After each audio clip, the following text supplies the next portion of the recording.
الحمد لله وكفى وسلام على عباده الذين اصطفى أما بعد فأعوذ بالله من الشيطان الرجيم بسم الله الرحمن الرحيم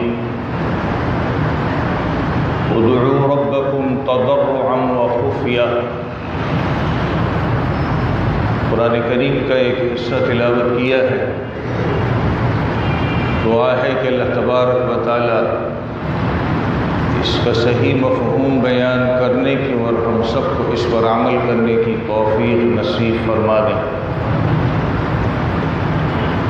گزشتہ جمعے بعد عرض کی تھی، سرکار دو عالم صلی اللہ علیہ وسلم نماز مکمل کرنے کے بعد کیا دعائیں اور کیا اذکار پڑھا کرتے تھے۔ آج جو میں نے آیت تلاوت کی ہے، اللہ تبارک و تعالی قرآن کریم میں فرماتے ہیں ادعوا ربکم تضرعا وخفیا، اپنے رب کو پکارو عاجزی کے ساتھ اور آہستہ۔ حضور اکرم صلی اللہ علیہ وسلم نے فرمایا کہ نماز کے بعد دعا کیا کرو۔ نماز کے بعد کی جانے والی دعا قبول ہوتی ہے۔ عام طور پر انسان کی اگر مصروفیات ہیں، جیسے یہاں سے نماز پڑھ کے ملازمت پہ جانا ہے، دکان والا ہے دکان پہ جانا ہے، اس وقت تو انسان کی مجبوری ہے، لیکن ہمارا یہ حال بن چکا ہے کہ ہمارے پاس فرصت بھی ہوتی ہے، وقت بھی ہوتا ہے، ہم کام کر بھی سکتے ہیں، مگر اس کے باوجود ہم اللہ تعالیٰ سے مانگنے میں سستی اور کاہلی کرتے ہیں۔ امام حسن بصری رحمۃ اللہ علیہ آپ نماز پڑھ کے فارغ ہوئے، آپ کے ساتھ ایک جوان بیٹھا تھا، نماز پڑھ کے فوراً جانے لگا۔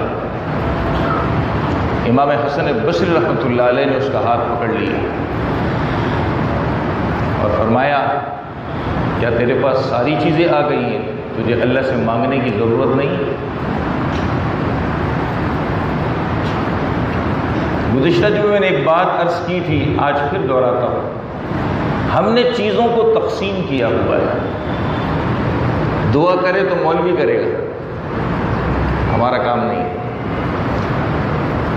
ہمارا مسئلہ ہو کچھ ہو تو وہ ہماری ضرورت جو ہے مولوی کرے گا، تعویذ دے، یہ کرے وہ، ہم کچھ نہیں کریں گے۔ ہر انسان کی اپنی حاجتیں ہیں، اپنی ضرورتیں ہیں۔ آدمی اپنی حاجتیں اور ضرورتیں اللہ کے سامنے رکھے، اللہ سے مانگے۔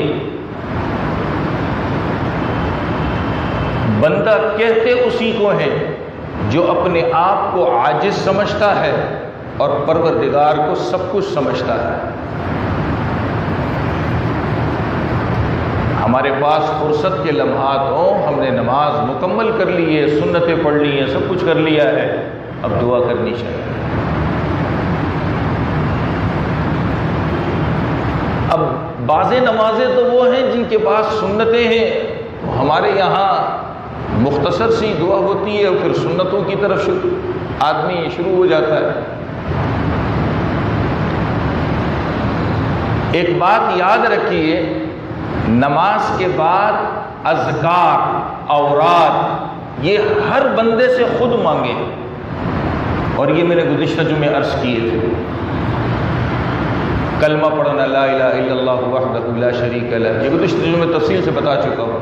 آیت الکرسی پڑھنا، آخری قل پڑھنا، اللہم انت السلام ومنک السلام پڑھنا، اللہم اعنی علی ذکرک و شکرک و حسن عبادتک پڑھنا، یہ مختلف دعائیں ہمیں سکھائی گئی ہیں، جس کو جو یاد ہو وہ پڑھے۔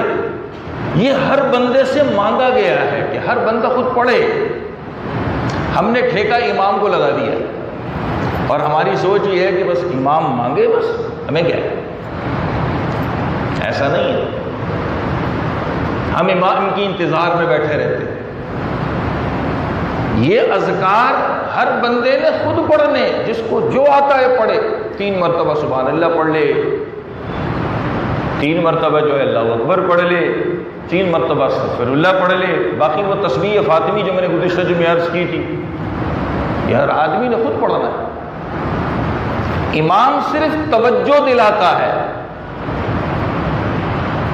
امام توجہ دلاتا ہے کہ بھائی یہ پڑھنے کا وقت ہے، پڑھ لے. اسی لیے آپ لوگوں نے دیکھا ہوگا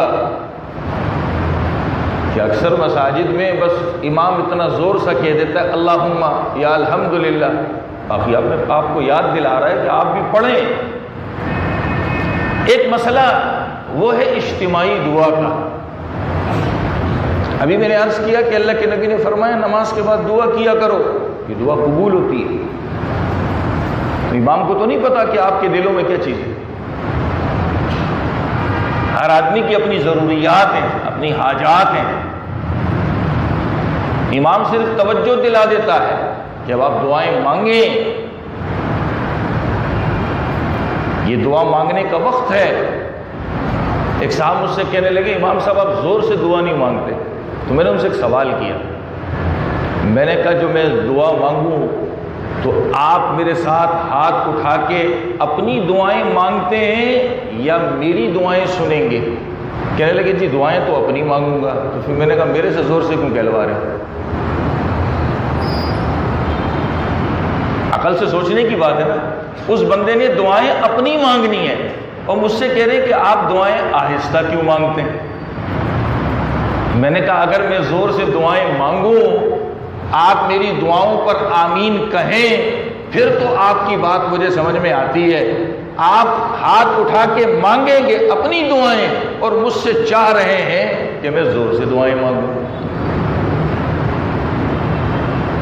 کیسی عجیب بات ہے نا.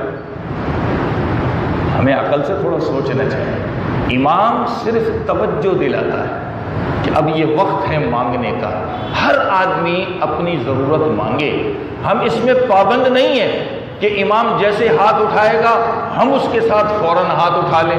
کوئی آدمی کوئی سورت پڑھ رہا ہوتا ہے، کوئی ذکر کر رہا ہوتا ہے، تو بیچارے کچھ لوگ سمجھتے ہیں بس اس کو جلدی جلدی پورا کر کے امام کے ساتھ ہاتھ اٹھائیں. آپ اس کو اطمینان سے پورا کریں پھر آپ ہاتھ اٹھائیں. کچھ لوگ یہ بھی سمجھتے ہیں جی امام صاحب نے دعا ختم کر دی اب ہمیں بھی ختم کرنی پڑے گی. نہیں نہیں نہیں نہیں، آپ اپنی دعائیں مانگیں، کوئی پابندی نہیں. جن مواقع پر زور سے دعائیں مانگنی ہیں تو آپ ہم سے سنتے بھی ہیں اور ہماری کوشش ہوتی ہے کہ ہم وہ جامع دعائیں مانگیں. جامع کا مطلب ہمیں اس میں دعا کے کلمات مختصر ہو اور اس میں بہت کچھ مل رہا ہو تو ہم وہ زور سے کر بھی دیتے. جیسے آپ جمعے میں سن لیتے، عید کے مواقع میں سن لیتے. ہمیں یہ بھی تو سوچنا ہے کہ ہم نے تو سلام پھیر لیا، تسبیح پڑھ لی، زور زور سے دعائیں مانگیں. جو بیچارے جن کی 1 2 3 رکعتیں رہ گئی ہیں، مسبوق ہیں، وہ پیچھے نماز ادا کر رہے ہیں، جب اسپیکر کے اندر زور سے دعائیں مانگی جائیں گی تو وہ بیچارہ پیچھے نماز پڑھ سکتا ہے؟ نہیں پڑھ سکتا، نہیں پڑھ سکتا. تو ہمارے نیک عمل سے کسی کی نیکی برباد ہو رہی ہو، اس کا عمل ضائع ہو رہا ہو، اسلام نے ہمیں ایسا کام نہیں سکھایا. ہماری نیکی سے، ہمارے نیک عمل کرنے سے کسی انسان کی عبادت ضائع ہو رہی ہے، اس کی نماز خراب ہو رہی ہے، اسلام نے ہمیں ایسا کچھ نہیں سکھایا. اب اس اصول پر میں کچھ باتیں عرض کی دیتا ہوں. ہم نماز میں مسجد میں ماشاءاللہ بہت سے افراد ہیں، آگے رمضان المبارک آ رہا ہے، ماشاءاللہ بہت سے لوگ متوجہ ہو جاتے ہیں، وقت سے پہلے آ جاتے ہیں. اب ہماری کوتاہی کیا ہے؟ غور سے سنیے گا. آ کے ہم زور سے تلاوت کرنا شروع کر دیتے ہیں، ہمیں پتہ نہیں پڑوس میں کوئی نماز پڑھ رہا ہے، کوئی دعا مانگ رہا ہے، اس کا خیال نہیں کرتا. یہ غلط ہے. اپنے عمل سے کسی کا عمل ضائع نہ کیجیے، کسی کی عبادت کو برباد نہ کیجیے. ایسے اور بہت سارے مسجد میں مواقع آ جاتے ہیں، گھر کے اندر بھی آ جاتے ہیں، کوئی گھر کا فرد سو رہا ہے، ہم لگے پڑے ہیں زور زور سے تلاوت کر رہے ہیں۔ یہ تکلیف ہے، اپنے نیک عمل سے کسی اور کے لیے تکلیف ہے، اپنے نیک عمل سے کسی کو تکلیف نہ دیں۔ نیک عمل کا مطلب ہے ہم دوسروں کو راحت بھی پہنچائیں اور خود بھی فائدہ حاصل کر لیں۔ تو نماز کے بعد جو اجتماعی دعا ہوتی ہے، ہر آدمی اپنی حاجت خود مانگے۔ کیسے مانگے؟ میں نے خطبے میں قرآن کی آیت پڑھی ہے، اللہ فرماتے ہیں اللہ سے مانگو عاجزی کے ساتھ، ہمارے دل میں ایک تڑپ ہو، ہمارے دل میں ایک گڑ گڑانا ہو، اور وہ خفیہ آہستہ اللہ سے مانگو۔ ایک صحابی اسی طرح کچھ پڑھ رہے تھے، کچھ کر رہے تھے، اللہ کے نبی نے فرمایا اللہ بہرے نہیں ہے۔ کیا فرمایا نبی نے؟ اللہ بہرے نہیں ہے۔ آدمی توجہ سے دعا مانگے، عاجزی سے مانگے، آہستہ مانگے، اللہ تعالیٰ اٹھے ہوئے ہاتھوں کو ناکام نہیں لوٹاتا۔ یہ دعا کتنا بڑا عمل ہے، جب انسان دو ہاتھ اٹھا کے اللہ سے مانگتا ہے، اللہ کی رحمت ان ہاتھوں میں برستی ہے۔ اسی لیے جب دعا مکمل کرے تو کتابوں میں ایک نقطہ لکھا ہے کہ اللہ کی اس رحمت کو اپنے چہرے پر سمیٹ لیا کرو، منہ پر پھیر لیا کرو ہاتھ کو۔ تو اللہ کی رحمت جو ہے اپنے منہ کے اوپر انسان نے سمیٹ لی۔ اللہ کی رحمت انسان نے اپنے منہ کے اوپر سمیٹ لی۔ خلاصہ یہ ہے کہ آدمی کو جب موقع مل رہا ہے نماز کے بعد تو اپنی دعا کرے۔ امام صرف توجہ دلا رہا ہے آپ کو، امام سے یہ نہ چاہیں کہ وہ زور زور سے دعائیں مانگ رہا ہو اور آپ اپنی دعائیں کر رہے ہو، اور امام سے زور زور سے دعائیں کرنے کی وجہ سے پیچھے لوگوں کی نمازیں خراب ہو رہی ہیں۔ ایسا نہیں کرنا، ہر آدمی اپنی دعا مانگے، اللہ سے اپنی حاجت، اپنی دل کی باتیں کہہ ڈالے۔ ایک بات یاد رکھیے، بعض چیزیں ایسی ہیں جو اللہ کے نبی نے نمازوں کے بعد جو دعائیں ہیں اس میں اہتمام سے مانگی ہیں۔ میں مختلف احادیث جمع کر کے اپنے الفاظ میں ان کو بتا دیتا ہوں۔ نبی نے خاص طور پہ مانگا ہے ان کو اللہ سے۔ کیا مانگا؟ ایک چیز مانگی، اے اللہ میں آپ کی پناہ چاہتا ہوں کفر سے، کہ اسلام کے بعد کافر نہ بن جاؤ، اسلام کے بعد کافر نہ بن جاؤ۔ دوسری چیز، اے اللہ میں آپ سے پناہ چاہتا ہوں فقر سے، محتاجگی، کسی کے سامنے ہاتھ پھیلانا پڑ جائے۔ یہ وہ دعائیں ہیں جو نبی نے اہتمام سے مانگی، اور صحابہ اپنے بچوں کو یہ چیزیں سکھایا کرتے تھے کہ مانگا کرو اللہ سے۔ دو چیزیں ہو گئی۔ تیسری چیز، نبی نے پناہ چاہی، اے اللہ میں آپ کی پناہ میں آنا چاہتا ہوں، عاجز بن جاؤں، کچھ نہ کر سکوں، عاجز ہو جاؤں، کچھ نہ کر سکوں۔ چوتھی چیز، سستی، اللہم انی اعوذ بک من الکسل۔ آج ہمارے اندر بڑی سستی ہے، نمازوں میں سستی، نماز پڑھنے آ گئے پڑھنے میں سستی، ایسے ڈھیلے ڈھالے ہو کے پڑھتے، اور بہت سارے کاموں میں سستی۔ نبی نے باقاعدہ اس سے اللہ سے پناہ مانگی، اے اللہ میں آپ کی پناہ چاہتا ہوں کہ میرے اندر سستی کاہلی آ جائے۔ اگلی چیز، بزدلی، نبی دعا کرتے تھے اے اللہ میں آپ کی پناہ میں آنا چاہتا ہوں کہ بزدل بن جاؤں۔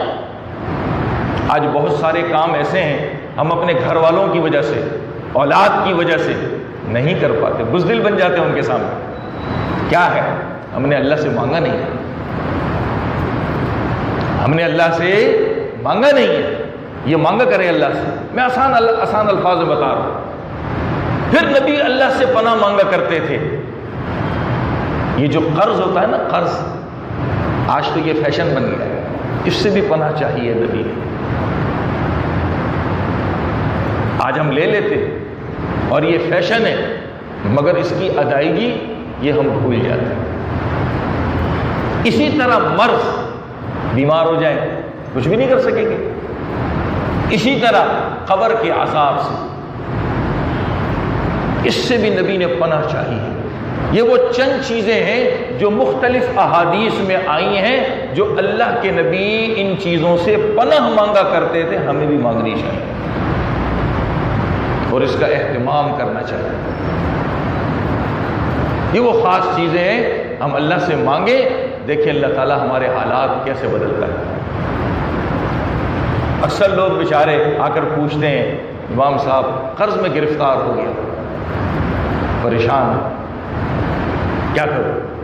ابو داؤد شریف کے اندر ایک روایت ہے، میں اپنے الفاظ میں اس کو بتاتا ہوں۔ جب آپ نماز پڑھ لیں، نماز پڑھنے کے بعد اللہم اکفنی بحلالک عن حرامک واغننی بفضلک عمن سواک، نمازوں کے بعد اس دعا کو پڑھے، اللہ تعالیٰ قرض اتار دے گا۔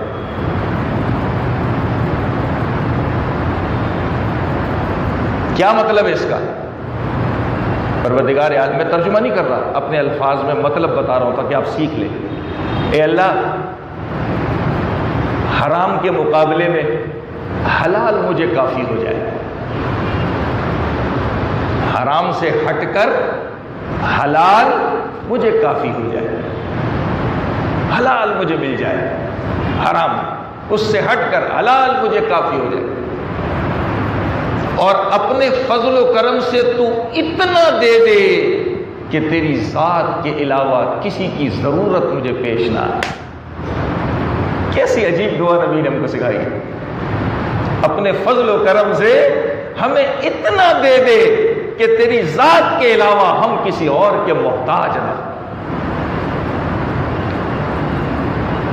تیری ذات کے علاوہ ہم کسی کے محتاج نہ ہو، محتاج تیرے ذات کے۔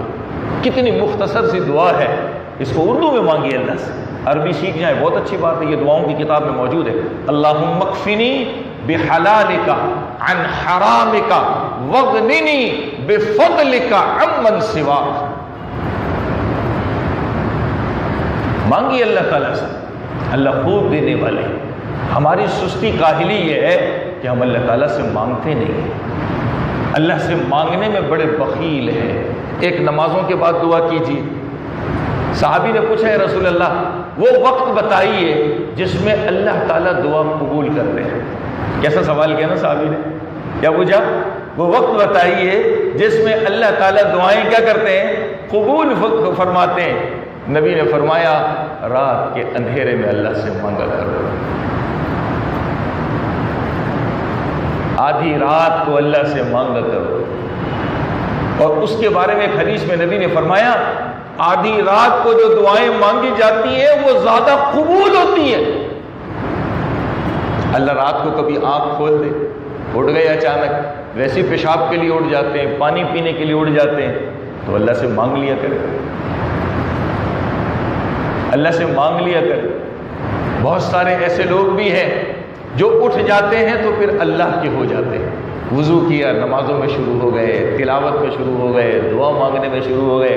میرے جیسے سست اور کاہل ہوتے ہیں، پیشاب بھی کر لیا، پانی بھی پی لیا، ضرورت بھی پوری کر لی، پھر سونے لگ جاتے ہیں۔ سستی ہے، سستی ہے۔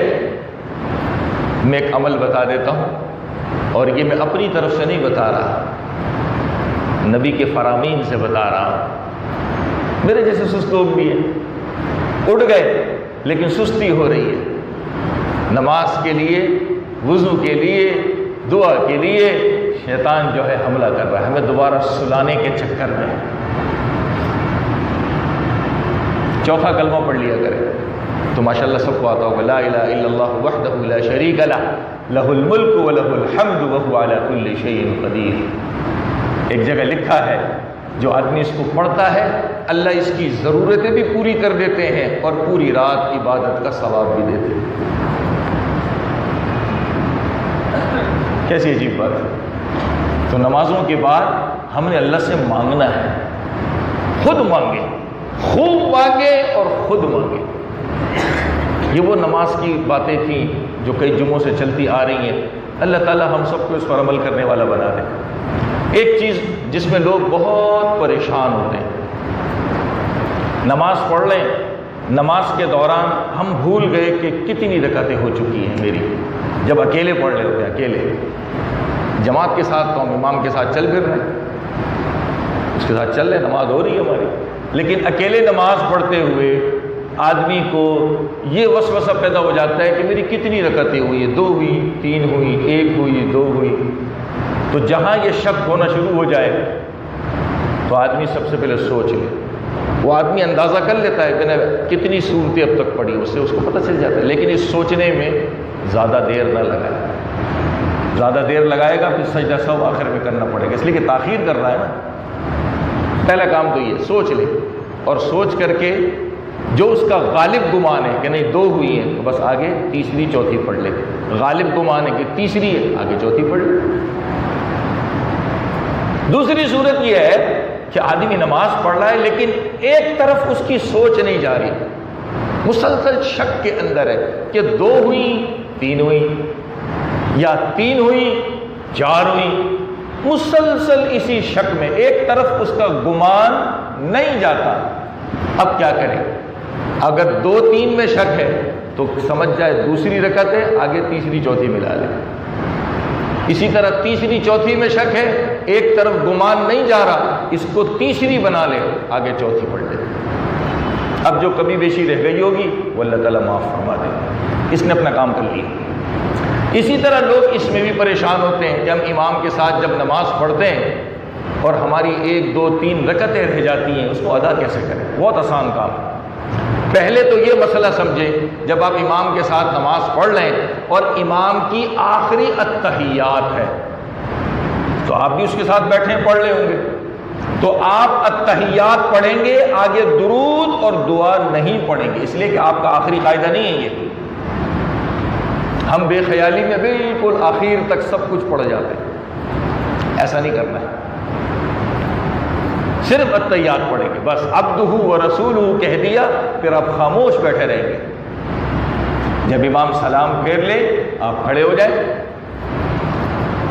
کھڑے ہونے کے بعد ثنا پڑھیں گے، اعوذ باللہ پڑھیں گے، بسم اللہ پڑھیں گے، الحمد پڑھیں گے، سورت ملائیں گے، پھر آگے رکوع سجدہ پورا کریں گے۔ 1 رکعت رہ گئی، اسی طرح پڑھیں۔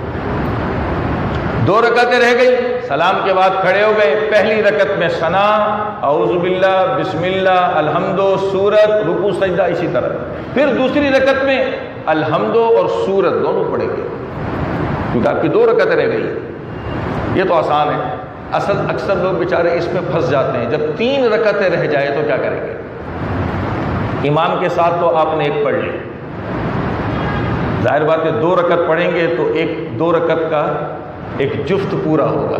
اب آپ کھڑے ہوں گے تو وہی ثنا، اعوذ باللہ، بسم اللہ، الحمد اور سورت پڑھ کے آپ بیٹھ جائیں گے، یعنی رکوع سجدہ کر کے۔ اب آپ کی 2 رکعتیں ہوئی، 1 امام کے ساتھ اور ایک اب آپ نے 1 پڑھ لی، اب آپ کی 2 رکعتیں ہوئی۔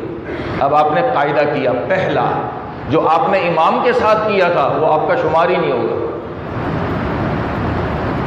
جو آخری قاعدہ امام کے ساتھ امام کا تھا آپ نے اس کے ساتھ کیا وہ تو شمار ہی نہیں ہوگا، اس لیے کہ آپ کی 3 رکعتیں رہ گئی ہیں۔ اب جب 1 رکعت پڑھ کے آپ بیٹھیں گے یہ آپ کا پہلا قاعدہ ہوگا، عبدہ و رسولہ تک پڑھیں، کھڑے ہو جائیں۔ اب جب کھڑے ہوں گے تو بظاہر آپ کی تیسری رکعت ہے، لیکن سورت کے لحاظ سے یہ دوسری رکعت ہے۔ آپ الحمد بھی پڑھیں گے، سورت بھی ملائیں گے، پھر رکوع سجدہ کریں گے۔ اس کے بعد جب اگلی آخری رکعت کے لیے کھڑے ہوں گے اس میں صرف الحمد پڑھیں گے بس، اس میں سورت نہیں ہے، اس لیے کہ آپ کی سورتوں والی 2 رکعتیں ہو چکی ہیں۔ یہ 3 والے مسئلے میں اکثر لوگ پریشان ہوتے ہیں۔ اللہ تعالیٰ ہمیں اس پر صحیح عمل کی توفیق نصیب فرما دے۔ ہم نے جو نماز کا طریقہ سیکھا ہے اللہ تعالیٰ اس کے مطابق صحیح طور پر ہمیں نماز پڑھنے والا بنا دے۔ آخر میں ایک اعلان ہے،